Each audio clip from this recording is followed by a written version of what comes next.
Yeah. When I'm doing intakes, when I'm screening someone to see if they qualify and also if I think that it's a case that we can win, so we want to take it, I'm very reluctant to say certain symptoms or diagnoses because I don't want to put words in their mouth. Sure. And one of the most common things is neuropathy with diabetes.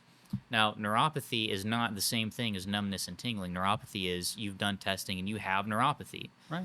And so, what I don't want to say is, I don't want this person to tell me they have diabetes, and I say, okay, and do you have neuropathy? And they're like, what's neuropathy? It's like, well, it's numbness. Yeah, I have Oh yeah. neuropathy, and it's nowhere to be No. found in their medical. They're gonna put that down, and the worst thing I could do is like, okay, so you're diabetic, you have neuropathy, right? Okay, and so it's probably bad in your feet and your hands. So you're You just you're probably just leading them along. Yeah, I'm just Yeah. leading them along there. So I'm very hesitant Yeah. to say Don't. stuff like that. I want to say, what are the main symptoms that you experience from your diabetes? And then, do you have any numbness or tingling in your hands or feet? And a lot of times they'll say, yeah, I have neuropathy. It's like, okay, you said it. Yeah. Sorry. I didn't say that. You said it because you're diagnosed with that. You've done the testing. Right. My main complaint with AI, and this has been the case for several years that I've been using it, is it's so agreeable that Oh yeah. it's going to give you an answer no matter what.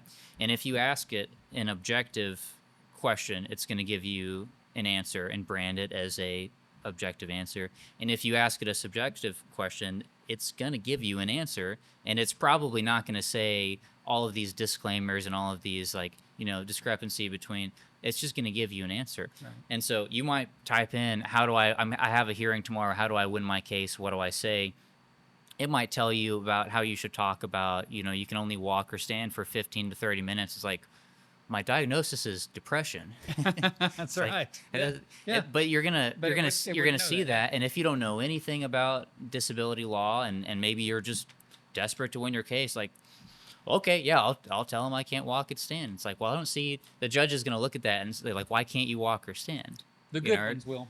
yeah, right. The If bad they're ones will be making a note and saying, "Okay, this guy's just Yeah, pulling my leg, and I'm going to deny him because he's lying through his teeth." yeah, it's like if you ask AI, if you go to whatever language model you use and you just say, what are the grid rules? That's fine. That's a good thing to Sure. look up. It's like, what is, define the grid rules? What's the deal with having to be, or being 50 and then your disability case gets easier? That's fine. That's totally fine. But you can't say, I have degenerative disc disease. What are some symptoms that I can have that will win my case? Because it will tell you the Oh symptoms. yeah, sure And will. then if you use those, then like you said, that's fraud. Yeah. And going back to, looking up certain things, there are certain Social Security rulings, SSRs, that are very common in a disability hearing. The grid rules, if you're over 50, they're very common for physical cases. But I would even warn you against that, because if you're looking for factoid, why not type into Google SSA grid Yeah. rules? And go to ssa.gov where they've. And there it is. Yeah, yeah, right. It will actually be the CFR that has the grid rules, and there's a grid, by the way. There are several grids. Why not just do that? And you can read it. This is what this means. It's actually fairly easy to understand. And I think that's a lot less dangerous than typing it into AI and letting them put their spin on it. Now, Yep. sometimes they'll just basically say, well, this is from, SSA.gov or the CFR that has the grid rules in it. Okay, all right. But it's dangerous because if they give you that snippet of information over here, but you needed it right here. Mhm. This is what you're really asking for, but they gave you this. And so you end up using this.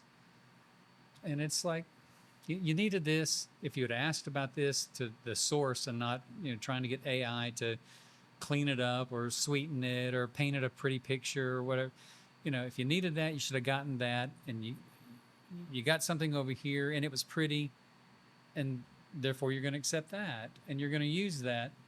And likely half the time, whoever you're using that with, whether it be a judge or the lower levels, they're going to be scratching their head. Yeah. Why are you telling me that, or why are you presenting that? That really, I don't understand why you're doing that. This is what Is this what you mean? Oh, it's so. Yeah, as you can tell, I haven't had the greatest experience. As of now, I have no problems with the A, the artificial, but I really do think that when you get out of just like an encyclopedic kind of uh, function, that just fails. You just need to be careful with it. It just fails. Yeah, it's like so many other things, like using AI to code for you. The thing with getting AI to generate code when you don't speak the coding language is if there's a problem in the code, you can't you don't know the language. Right. So you're not going to be able to tell. And so it might make this code and then you put it on your website and then something's broken on your website or the application that you're trying to get AI to build is broken. You can't troubleshoot it. You have no idea what you're looking at. Right. So you're just going to trust it and you're going to copy and paste it in there. Or you're going to Yeah. call it on its mistakes, and then it's going to agree with you. Yeah. And then it's going to give Oh you yeah, a, you're new, right. Sorry. a new mistake. Yeah, it just pretend like it like- fixed it. Yeah. Well, Yep. you're agreeing. I just called you something really bad. You're a useless piece of garbage. I asked for this and you gave me that. You're right. I apologize for that. It must be very frustrating. Here is, what I believe you were asking for, Yeah. and it's more garbage. Yeah, it just doesn't change anything. Yeah, and likewise, if a non-disability representative puts in some kind of social security disability question, they're going to get an answer. Maybe it's true, maybe it's false, maybe it's just obscure. They're not going to know because they're not a disability representative. Right. If a coder who speaks, who knows JavaScript and JSON and all of these coding languages, if they use these AI models to make a string of code and there's an error, it's like, well, there's the error because they're a coder. They know what they're doing. And the same thing applies to you. If you used AI for this reason that you're advising claimants not to, you would be able to tell, well, that's not right. That's right. Because you're an accredited disability representative. That's the whole point. It's like, just keep in mind, you're using platforms that are not accredited. You have SSA.gov, you have Social Security themselves, and then you have accredited disability representatives, people that are actually accredited to talk about what we're talking about and do what you do. Yeah. So using something like, ChatGPT or Perplexity and we're not affiliated with any of No. these companies. We don't love them or hate any of them. Yeah, or maybe much. maybe we hate some of them, but we won't name which ones right. that we do hate. Yeah, that's not a government tool. That's not a disability tool. That's just something that you're trying to force to work for you. And sometimes it does, but it's just, you really got to be careful with that kind of stuff. You have to be careful. And, I think one day, maybe, but that day isn't today. And when we were at a conference of the Professional Representatives Organization that I belong to, this has been about 2 or 3 years ago, and the guy got up there and he had AI do something that was pretty impressive. And then he declared, today is the dumbest AI will ever be, because tomorrow it'll be smarter, and then down the road it'll be a lot smarter. And that's probably true, but we're still in a really dumb for what we do, for subjective. I need to tell you about my pain. I need to quantify sometimes the unquantifiable. I need to do that. I need to be able to talk to you as a human being. How bad does it hurt? It hurts so bad that sometimes I don't want to get out of bed. AI, can you put that in a better way? Nope.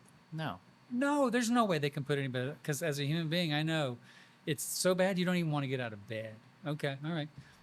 Why turn that over to AI and have them, sanitize that, make it clearer and stuff? No, just say what you need to say. And once again, it might down the road be something that can help in these areas, but I haven't seen it yet. And I'm I've got my finger on the pulse of disability. I'm doing it for hours and hours and hours and hours every single day. So I haven't seen it yet, and I just caution claimants, whether you're our claimants or whether you're out there, just be very, very careful. When you're trying to use AI to express what you should just be able to express as a human being. Just express it, put it in a way. You can use a colloquialism, colloquialism. You can use a turn of speech, a figure of speech. You can do that. The judges are going to understand that because they're human too. You don't need a computer I want to fancy it up and I want to make sure it's pretty. I don't don't want it to seem like I'm some, old country boy. Well, what are you? I'm an old country Yeah. boy. Well, that's the way you are Yeah. then. Yeah. That's the way you talk. That's the way you interact. That's the way you express. There's nothing wrong with that. It's a very honest way that you present yourself. Um, Having AI, clean things up or sanitize things, or it's just not going to work. It's 100%. It's going to accomplish the opposite of what you want it to accomplish. Yep. If you have a question about your disability case, give us a call at 615-453-9151 Monday through Friday, or click the link in the description of this video.